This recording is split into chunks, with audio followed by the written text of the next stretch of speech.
As-tu déjà imaginé ce que ça fait de vieillir et de se retrouver vraiment seul ? Pas juste seul pour 1 heure ou 2, mais de se lever chaque matin dans une maison vide, de manger sans parler à personne et de s'endormir sans avoir échangé un seul mot de la journée. C'est le genre de sujet dont on ne parle jamais, jusqu'à ce qu'on y soit confronté. Et à ce moment-là, beaucoup se sentent porte perdus. Mais voilà la vérité. Être seul à un âge avancé ne veut pas dire être malheureux. Il existe des gestes simples, des habitudes faciles à adopter, qui peuvent t'aider à rester fort dans ta tête, stable dans tes émotions et bien dans ton corps, même quand il n'y a plus personne autour. Dans cette vidéo, tu vas découvrir 4 actions essentielles à mettre en place quand on vit seul à un âge avancé. Ce ne sont pas de simples conseils de bien-être. Ce sont des stratégies concrètes, validées par l'expérience et la psychologie, pour faire de cette étape de vie quelque chose de riche et de digne. Et reste bien jusqu'à la fin. La dernière astuce pourrait complètement changer ta vision de la solitude. Elle a aidé des milliers de personnes âgées à non seulement tenir le coup, mais aussi à s'épanouir. Commençons. Première. Une routine quotidienne, simple et régulière. Quand on commence à vivre seul en vieillissant, l'un des premiers repères qui disparaît, c'est le temps. Sans rendez-vous, sans visite, sans sortie prévue, les jours se mélangent. On se réveille à midi, on reste en pyjama toute la journée, on ne sait plus quel jour on est. Au début, ça peut paraître anodin, mais peu à peu, ce flou rend l'esprit confus et l'humeur instable. C'est pour ça qu'il est crucial de construire une routine simple, mais stable. Pas besoin de programme compliqué, juste un cadre de base pour donner du rythme à tes journées. Un moment pour se lever, un moment pour s'habiller, un vrai petit déjeuner, un peu d'exercice ou de loisirs, un dîner à heure fixe et un coucher régulier. Même si personne ne te voit, te préparer pour la journée est un acte de soin. C'est comme dire à ton corps et à ton esprit « Je suis encore là, je prends soin de moi ». Les spécialistes le disent, notre cerveau aime le rythme et c'est encore plus vrai en vieillissant. Cela aide à mieux dormir, à mieux digérer, à garder l'esprit clair et à éviter l'anxiété. Un bon exemple, c'est celui de Marcel, 81 ans, veuf depuis 2 ans. Après la disparition de sa femme, il s'est senti complètement perdu dans le temps. Mais en décidant simplement de faire son lit et d'ouvrir ses rideaux à heure fixe, tout a changé. Puis, il a ajouté une petite promenade le matin et un thé le soir. Ces petites habitudes sont devenues ses repères. Quand on est seul, on peut vite se laisser aller. Mais une routine donne de la forme à nos journées et un calme profond à notre esprit. 2. Bouger doucement pour garder un corps fort et un esprit clair. Quand on vieillit seul, le quotidien devient souvent immobile. On passe de la chaise au canapé, puis à la table, puis à nouveau sur la chaise. Les heures défilent sans bouger et les jours aussi. Mais ce manque de mouvement n'est pas sans conséquences. Peu à peu, le dos se raidit, les articulations deviennent douloureuses, l'équilibre devient plus fragile. Un jour, se lever peut même devenir difficile. La bonne nouvelle, c'est qu'il ne faut ni salle de sport, ni machine coûteuse pour rester actif.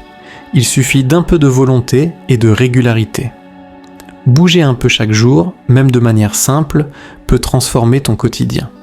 Faire quelques pocs-pas jusqu'au coin de la rue, lever les bras pendant que l'eau chauffe, se lever et s'asseoir 10 fois d'affilée depuis son fauteuil, ces gestes envoient un message clair à ton corps, je compte encore sur toi. Des études montrent que même de petits mouvements quotidiens chez les seniors réduisent la dépression, améliorent momentanément le sommeil et ralentissent le déclin de la mémoire. Autrement dit, bouger ne sert pas seulement à garder ses jambes solides, mais aussi à garder la tête claire et le moral plus stable. Regarde par exemple le cas de Jeanne, 78 ans. Elle vivait seule depuis la mort de son mari. Ses genoux la faisaient souffrir, elle dormait mal et passait ses journées enfermée. Un matin, elle a décidé de simplement marcher jusqu'à sa boîte aux lettres. Le lendemain, elle a refait le même trajet. Quelques semaines plus tard, elle faisait le tour du pâté de maison. Elle disait se sentir plus légère, plus calme et fière de son corps. Ce n'est pas une question de devenir une sportive, c'est une manière de préserver ta liberté. Chaque pas est un pas vers plus d'autonomie. Se lever sans aide, cuisiner soi-même, arroser ses plantes. Et puis, marcher dehors, c'est aussi reprendre contact avec le monde. Croiser un voisin, sentir le soleil, écouter les oiseaux. Ces petits moments nous rappellent qu'on fait encore partie de la vie, même si l'on vit seul. Alors, bouge un peu chaque jour, non pas pour les autres, mais pour toi. Ton corps mérite encore d'être utilisé, respecté et chéri. 3e, des liens humains, même tout petits, font toute la différence. Quand on vieillit seul, le silence devient parfois étrange. Il peut être doux ou pesant. Certains jours, il apaise. D'autres, il donne l'impression d'un vide immense. On peut passer des heures, voire des journées entières, sans que personne ne dise notre nom, sans entendre une voix familière. Et même si on aime l'indépendance, trop de solitude finit par user le cœur. Mais attention, se sentir connecté aux autres ne veut pas dire sortir en groupe ou aller à des fêtes. Ce n'est pas non plus jouer un rôle pour plaire. C'est juste garder un petit fil qui nous relie aux gens, même discrètement. Un coup de fil de 5 minutes, un petit bonjour aux voisins, une discussion rapide avec la boulangère. Ces moments ont un poids immense. Ils nous rappellent qu'on existe, qu'on est encore là, qu'on compte. La science le confirme. Les personnes âgées qui gardent même un léger contact social ont un système immunitaire plus fort, moins de risques de dépression et une meilleure mémoire. Prenons l'exemple de Bernard, 83 ans. Ses enfants sont partis vivre loin et pendant des mois, il n'a parlé à personne sauf au médecin. Un jour, il a glissé un mot sous la porte de sa voisine pour lui proposer de relever son courrier pendant son absence. Elle l'a remercié, ils ont pris un café ensemble le samedi suivant. Ce n'était rien d'extraordinaire, mais cela lui a redonné une raison de sourire chaque semaine. Si tu connais quelqu'un à qui tu n'as pas parlé depuis longtemps, ose reprendre contact. Si tu croises un voisin, essaie de lui poser une petite question. Ces gestes, même minuscules, font du bien aux deux côtés. Et il y a aussi une grande richesse à aider les autres. Beaucoup de personnes âgées retrouvent un sens à leur vie en lisant à des enfants, en aidant une association ou simplement en écoutant une personne seule. Tu vis peut-être seul, mais ton histoire, ton vécu, ta présence ont encore de la valeur. La solitude n'est pas le nombre de personnes autour de toi, c'est l'absence de lien. Et un seul lien peut changer cela. Alors tends la main, même si c'est juste pour un café ou une promenade. Ce n'est pas pour fuir la solitude, c'est pour ne pas laisser le silence devenir un vide intérieur. Tu mérites de te sentir utile, aimé et important. Peu importe ton âge, peu importe avec qui tu vis. 4e, un but personnel, une raison simple de se lever le matin. Il existe un danger discret avec l'âge, dont on parle rarement. Ce n'est pas seulement la solitude ou les soucis de santé. C'est la perte de sens.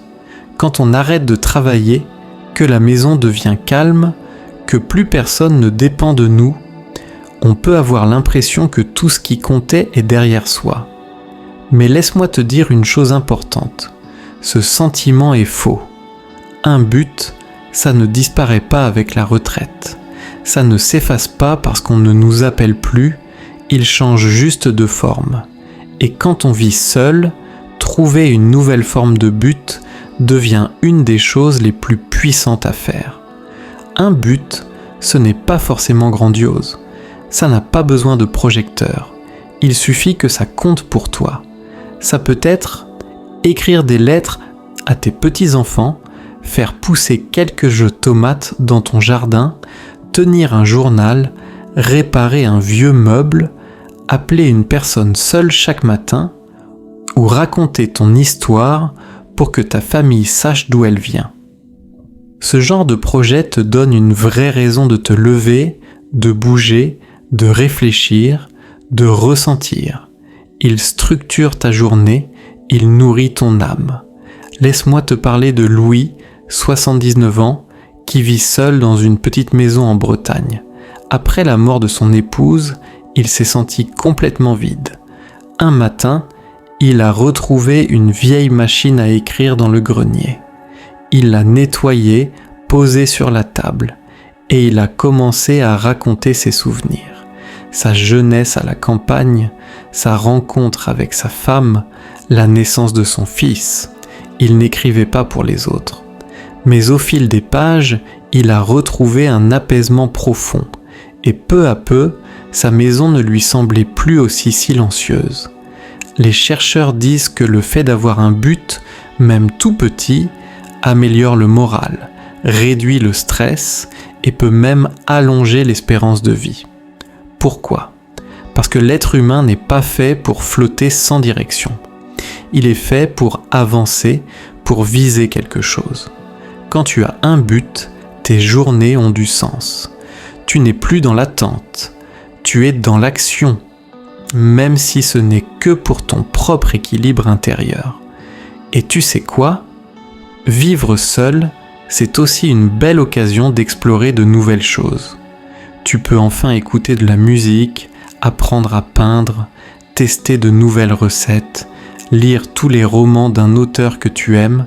C'est ton moment. Tu vis peut-être seul, mais ton cœur peut encore être rempli de projets. Et ces projets, même modestes, sont la clé pour rester vivant de l'intérieur.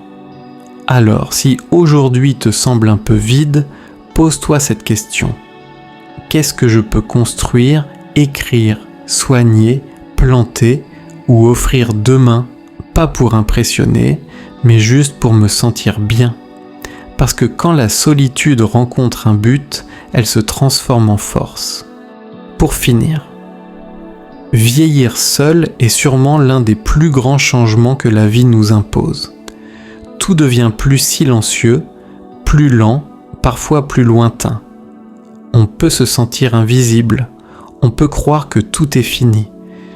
Mais ce moment de la vie, s'il est bien vécu, peut aussi devenir une belle redécouverte de soi. Avec les bons gestes et la bonne attitude, on peut retrouver des parties oubliées de soi-même, des rêves qu'on avait mis de côté, des envies simples, une paix intérieure. Peut-être que tu t'es reconnu dans cette vidéo.